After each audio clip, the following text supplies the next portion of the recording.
आज शुक्रवार के दिन हम आपको धन की देवी माँ लक्ष्मी जी का एक बहुत ही ज्यादा चमत्कारी और अचूक महामंत्र सुनाने वाले हैं, जिसके प्रतिदिन एक माला जाप या श्रवण से आपके जीवन में जो धन की कमी बनी रहती है वह पल भर में ही दूर हो जाएगी। इस दिव्य मंत्र के श्रवण से आप अपने जीवन को समृद्ध बना सकते हैं। शुक्रवार का दिन माँ लक्ष्मी को समर्पित है।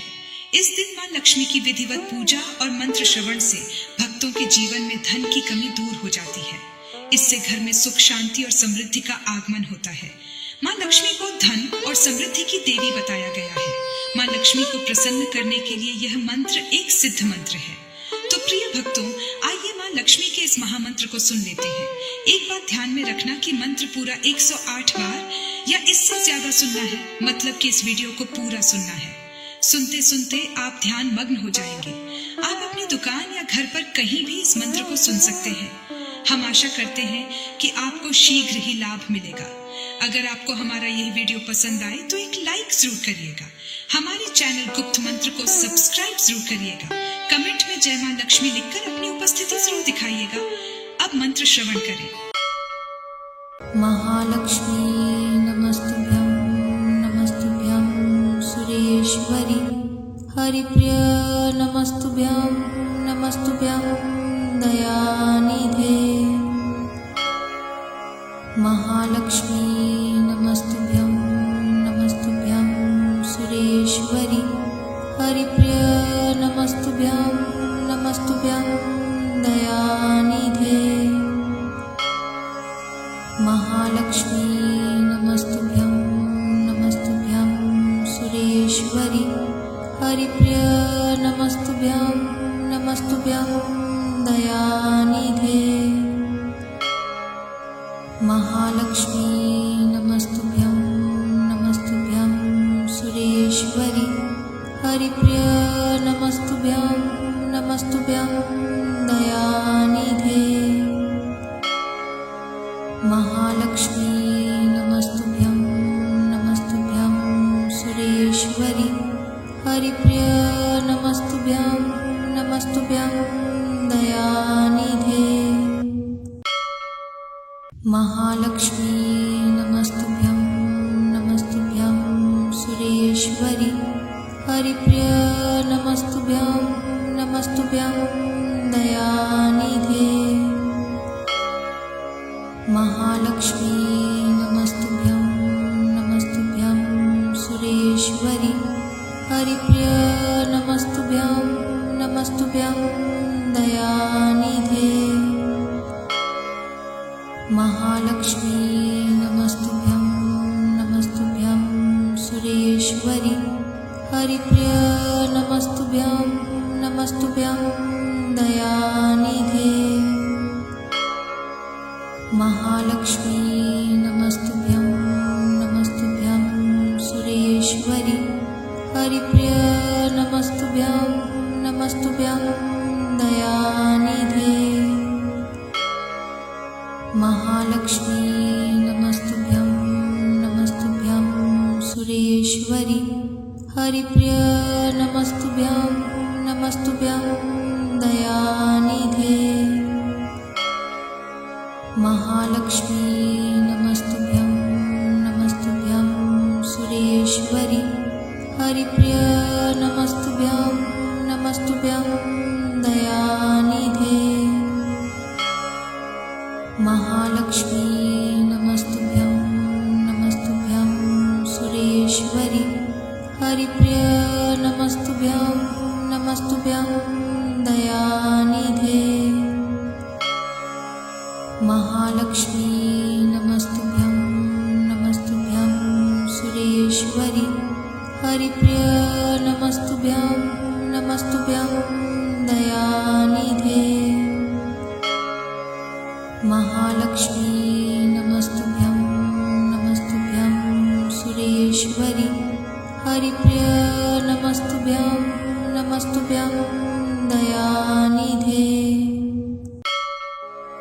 महालक्ष्मी नमस्तुभ्यं नमस्तुभ्यं सुरेश्वरी हरिप्रिय नमस्तुभ्यं नमस्तुभ्यं दयानिधे महालक्ष्मी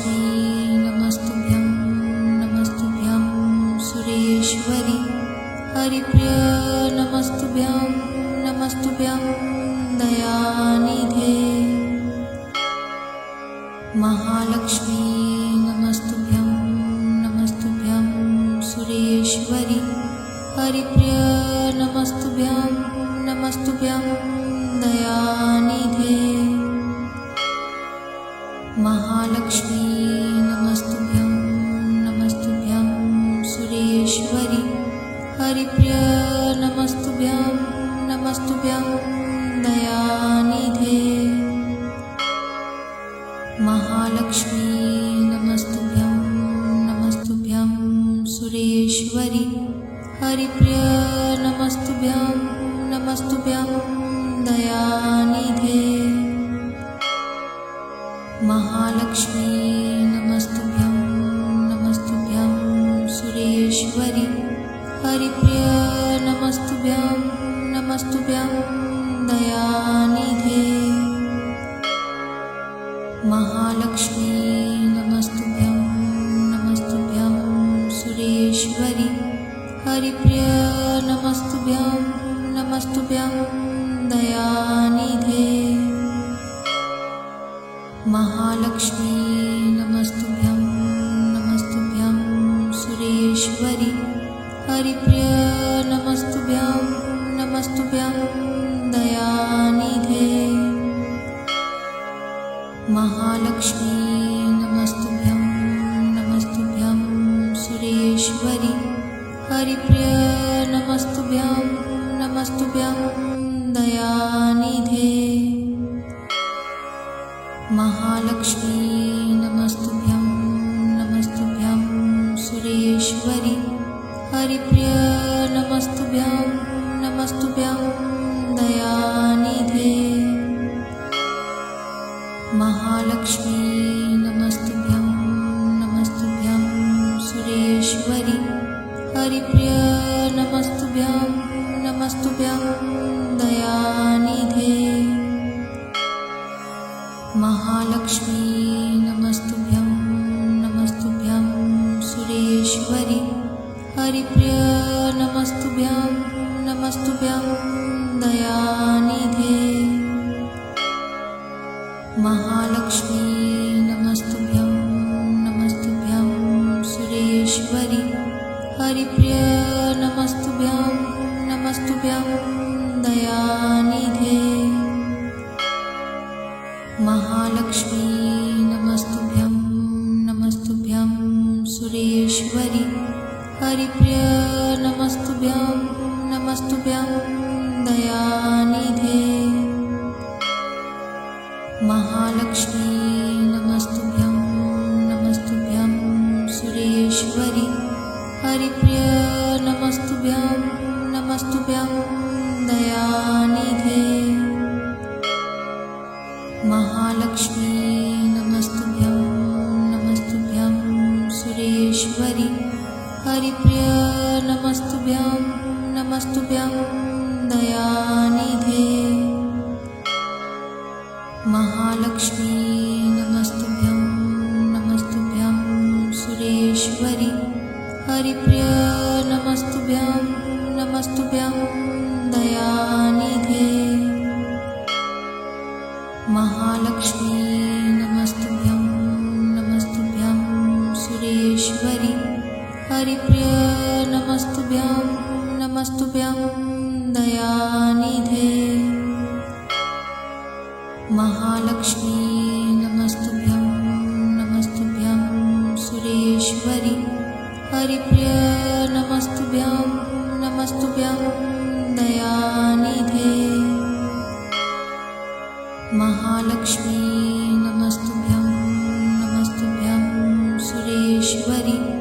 हरिप्रिय नमस्तुभ्यं नमस्तुभ्यं दयानिधे।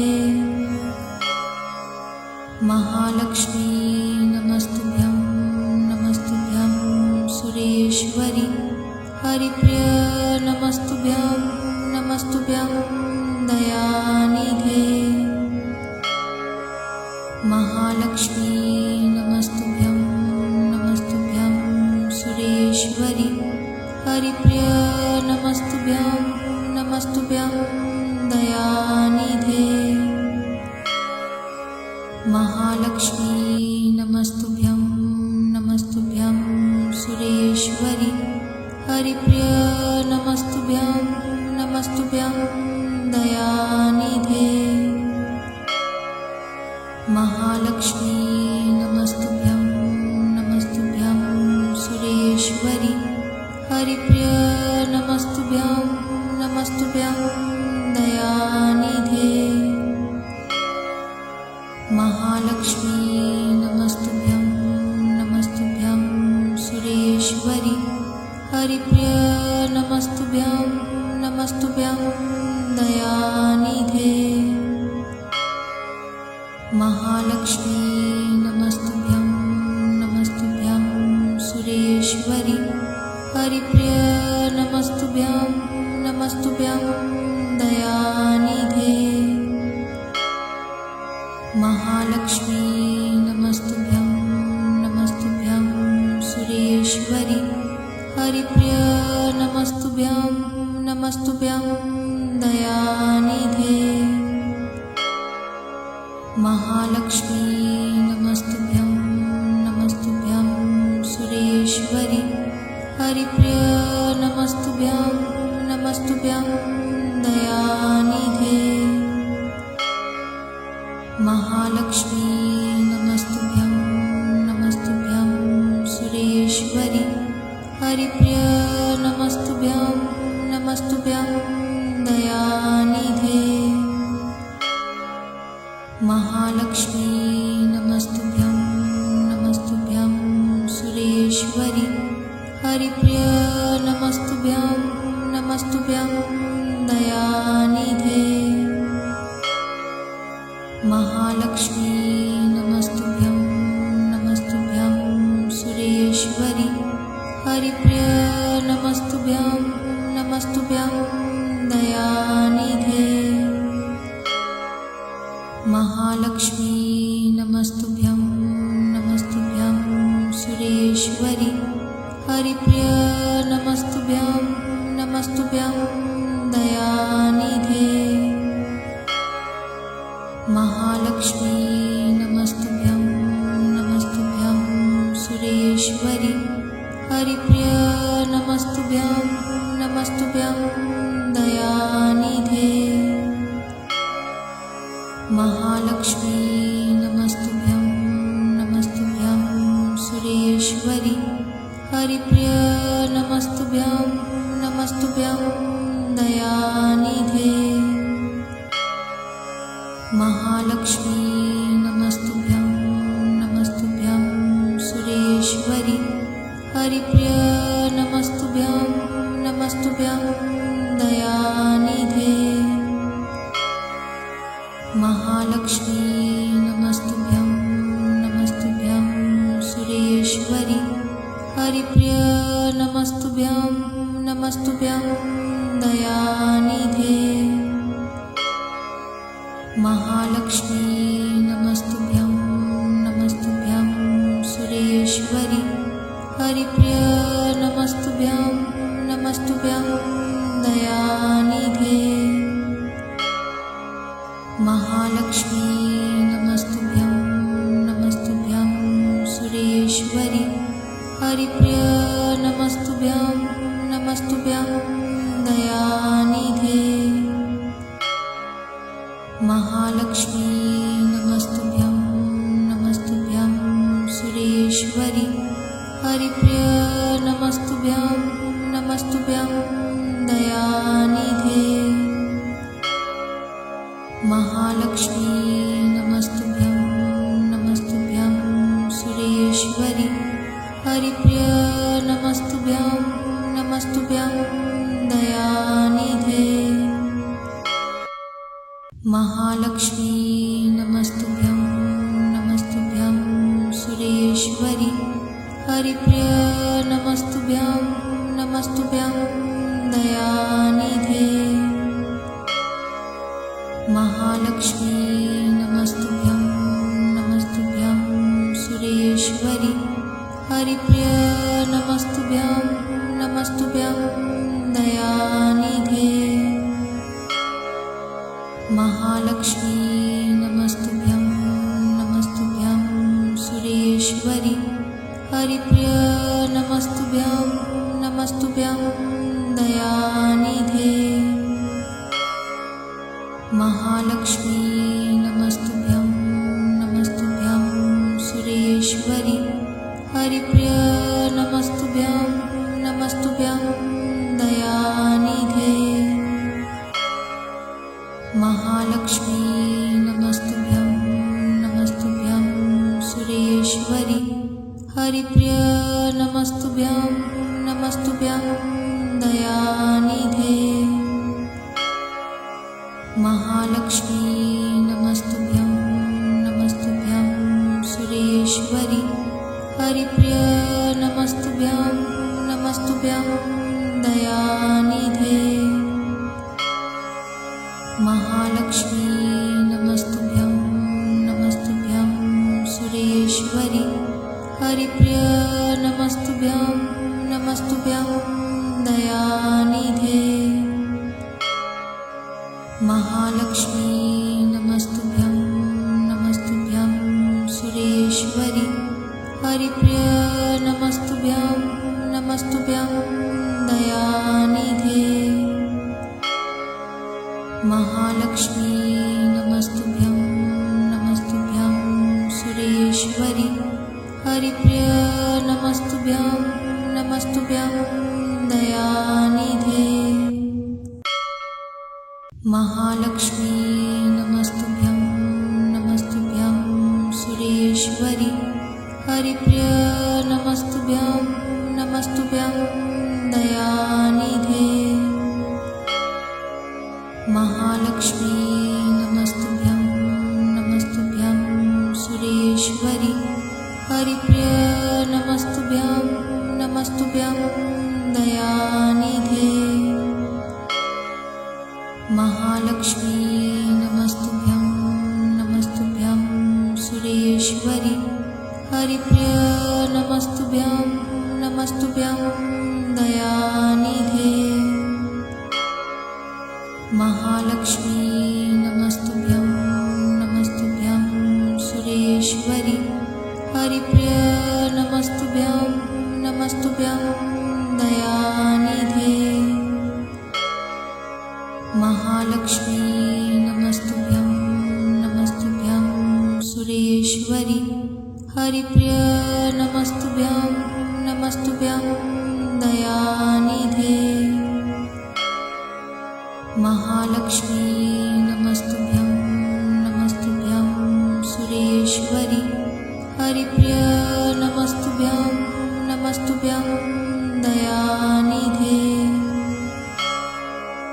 महालक्ष्मी नमस्तुभ्यं नमस्तुभ्यं सुरेश्वरी हरिप्रिय नमस्तुभ्यं नमस्तुभ्यं दयानिधे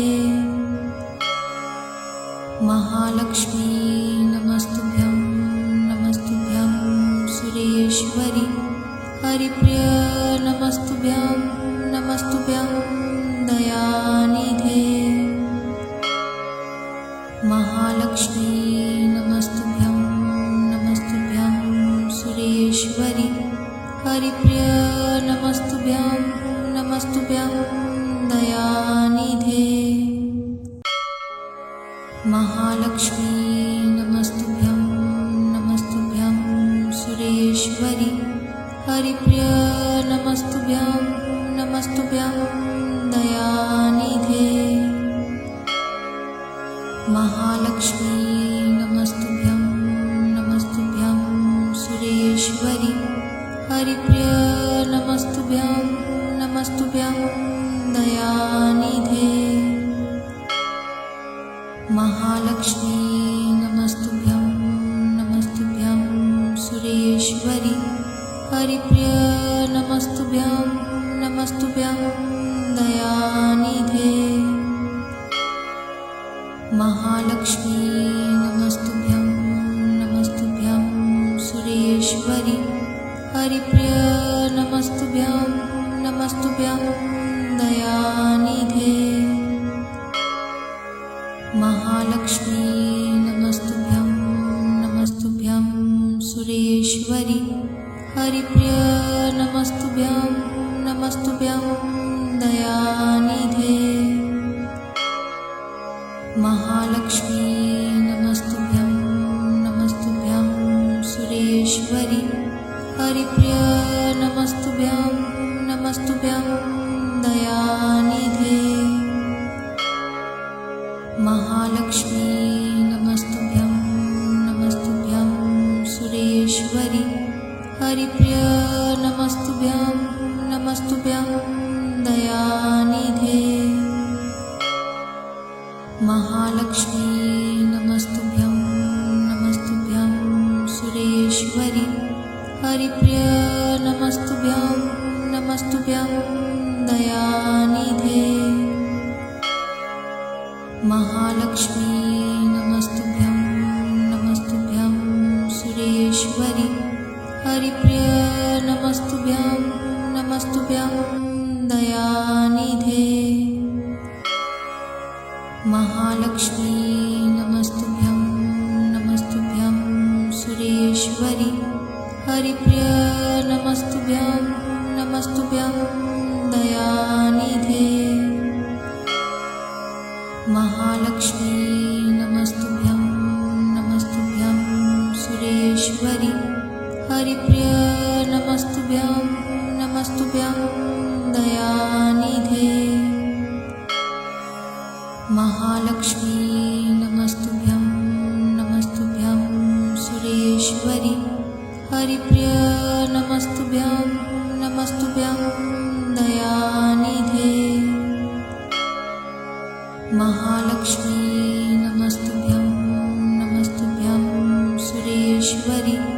हरिप्रिय नमस्तुभ्यं नमस्तुभ्यं दयानिधे। महालक्ष्मी नमस्तुभ्यं नमस्तुभ्यं सुरेश्वरी। हरिप्रिय नमस्तुभ्यं नमस्तुभ्यं दयानिधे। महालक्ष्मी नमस्तुभ्यं नमस्तुभ्यं सुरेश्वरी। हरिप्रिय नमस्तुभ्यं नमस्तुभ्यं दयानिधे। महालक्ष्मी नमस्तुभ्यं नमस्तुभ्यं सुरेश्वरी। हरिप्रिय नमस्तुभ्यं नमस्तुभ्यं दयानिधे। महालक्ष्मी नमस्तुभ्यं नमस्तुभ्यं सुरेश्वरी। हरिप्रिय नमस्तुभ्यं नमस्तुभ्यं दयानिधे। महालक्ष्मी नमस्तुभ्यं नमस्तुभ्यं सुरेश्वरी। हरिप्रिय नमस्तुभ्यं नमस्तुभ्यं दयानिधे। महालक्ष्मी नमस्तुभ्यं नमस्तुभ्यं सुरेश्वरी। हरिप्रिय नमस्तुभ्यं नमस्तुभ्यं दयानिधे। महालक्ष्मी नमस्तुभ्यं नमस्तुभ्यं सुरेश्वरी। हरिप्रिय नमस्तुभ्यं नमस्तुभ्यं दयानिधे। महालक्ष्मी नमस्तुभ्यं नमस्तुभ्यं सुरेश्वरी। हरिप्रिय नमस्तुभ्यं नमस्तुभ्यं दयानिधे। महालक्ष्मी नमस्तुभ्यं नमस्तुभ्यं सुरेश्वरी। हरिप्रिय नमस्तुभ्यं नमस्तुभ्यं दयानिधे। महालक्ष्मी नमस्तुभ्यं नमस्तुभ्यं सुरेश्वरी। हरिप्रिय नमस्तुभ्यं नमस्तुभ्यं दयानिधे। महालक्ष्मी नमस्तुभ्यं नमस्तुभ्यं सुरेश्वरी। हरिप्रिय नमस्तुभ्यं नमस्तुभ्यं दयानिधे। महालक्ष्मी नमस्तुभ्यं नमस्तुभ्यं सुरेश्वरी। हरिप्रिय नमस्तुभ्यं नमस्तुभ्यं दयानिधे।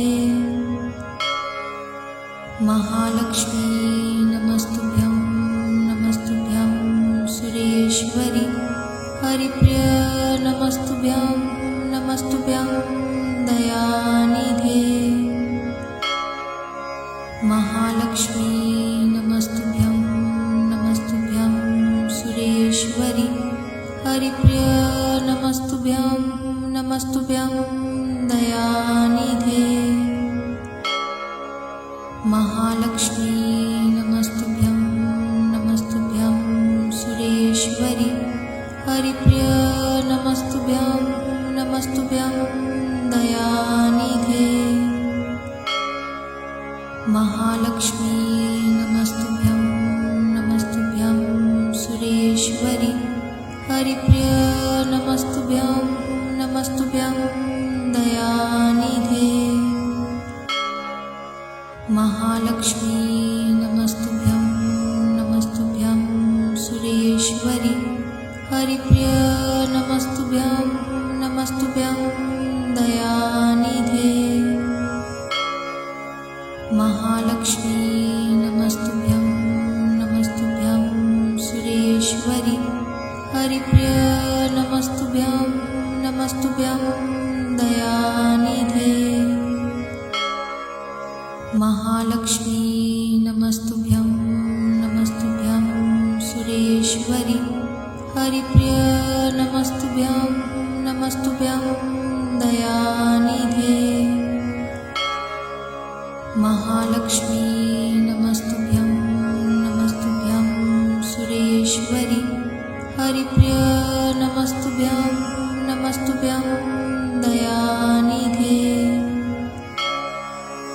महालक्ष्मी नमस्तुभ्यं नमस्तुभ्यं सुरेश्वरी हरिप्रिय नमस्तुभ्यं नमस्तुभ्यं दयानिधे महालक्ष्मी नमस्तुभ्यं नमस्तुभ्यं सुरेश्वरी हरिप्रिय नमस्तुभ्यं नमस्तुभ्यं दयानिधे महालक्ष्मी नमस्तुभ्यं नमस्तुभ्यं सुरेश्वरी हरिप्रिय नमस्तुभ्यं नमस्तुभ्यं दयानिधे महालक्ष्मी नमस्तुभ्यं नमस्तुभ्यं सुरेश्वरी हरिप्रिय नमस्तुभ्यं नमस्तुभ्यं दयानिधे महालक्ष्मी नमस्तुभ्यं नमस्तुभ्यं सुरेश्वरी हरिप्रिय नमस्तुभ्यं नमस्तुभ्यं दयानिधे महालक्ष्मी नमस्तुभ्यं नमस्तुभ्यं सुरेश्वरी हरिप्रिय नमस्तुभ्यं नमस्तुभ्यं दयानिधे महालक्ष्मी नमस्तुभ्यं नमस्तुभ्यं सुरेश्वरी हरिप्रिय नमस्तुभ्यं नमस्तुभ्यं दयानिधे महालक्ष्मी नमस्तुभ्यं नमस्तुभ्यं सुरेश्वरी हरिप्रिय नमस्तुभ्यं नमस्तुभ्यं दयानिधे महालक्ष्मी नमस्तुभ्यं नमस्तुभ्यं सुरेश्वरी हरिप्रिय नमस्तुभ्यं नमस्तुभ्यं दयानिधे महालक्ष्मी नमस्तुभ्यं नमस्तुभ्यं सुरेश्वरी हरिप्रिय नमस्तुभ्यं नमस्तुभ्यं दयानिधे महालक्ष्मी नमस्तुभ्यं नमस्तुभ्यं सुरेश्वरी हरिप्रिय नमस्तुभ्यं नमस्तुभ्यं दयानिधे महालक्ष्मी नमस्तुभ्यं नमस्तुभ्यं सुरेश्वरी हरिप्रिय नमस्तुभ्यं नमस्तुभ्यं दयानिधे महालक्ष्मी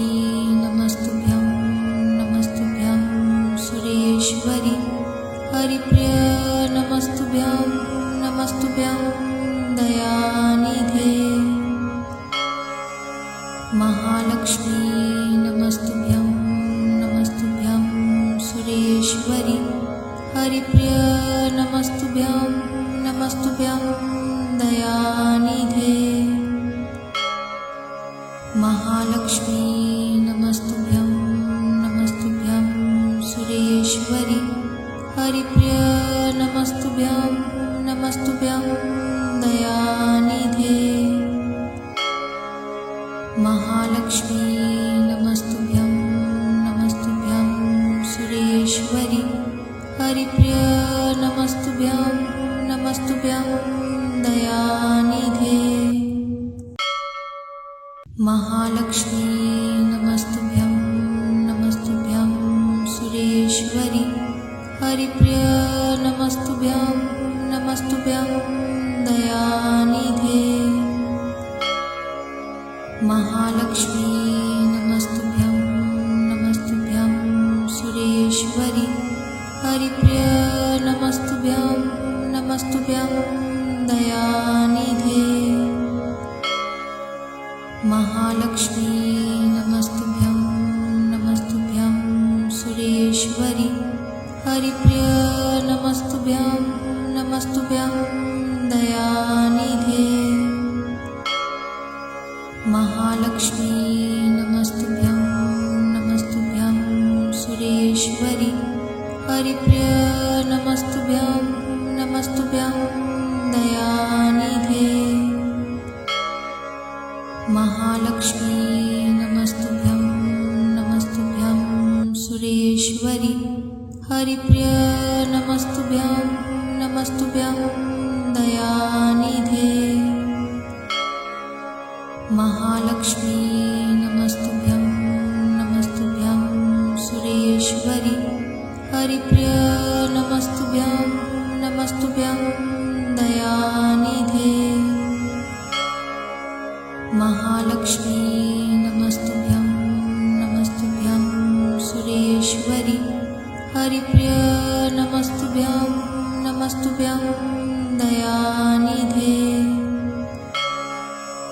महालक्ष्मी नमस्तुभ्यं नमस्तुभ्यं सुरेश्वरी हरिप्रिय नमस्तुभ्यं नमस्तुभ्यं दयानिधे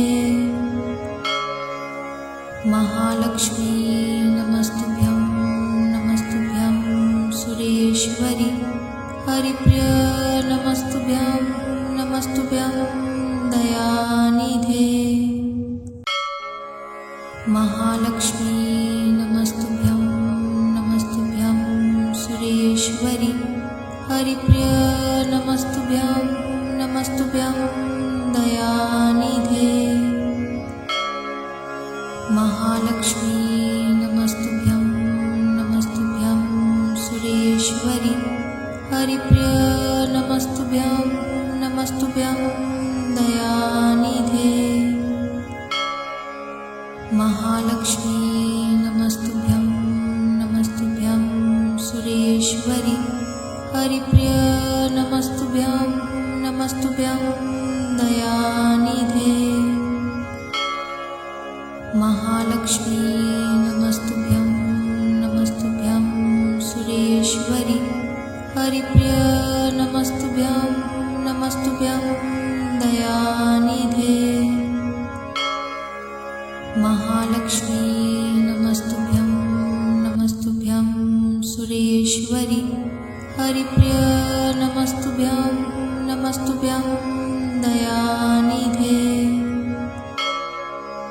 महालक्ष्मी नमस्तुभ्यं नमस्तुभ्यं सुरेश्वरी हरिप्रिय नमस्तुभ्यं नमस्तुभ्यं दयानिधे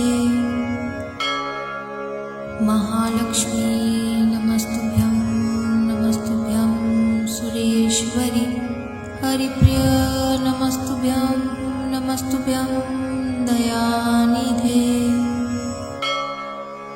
महालक्ष्मी नमस्तुभ्यं नमस्तुभ्यं सुरेश्वरी हरिप्रिय नमस्तुभ्यं नमस्तुभ्यं दयानिधे महालक्ष्मी नमस्तुभ्यं नमस्तुभ्यं सुरेश्वरी हरिप्रिय नमस्तुभ्यं नमस्तुभ्यं दयानिधे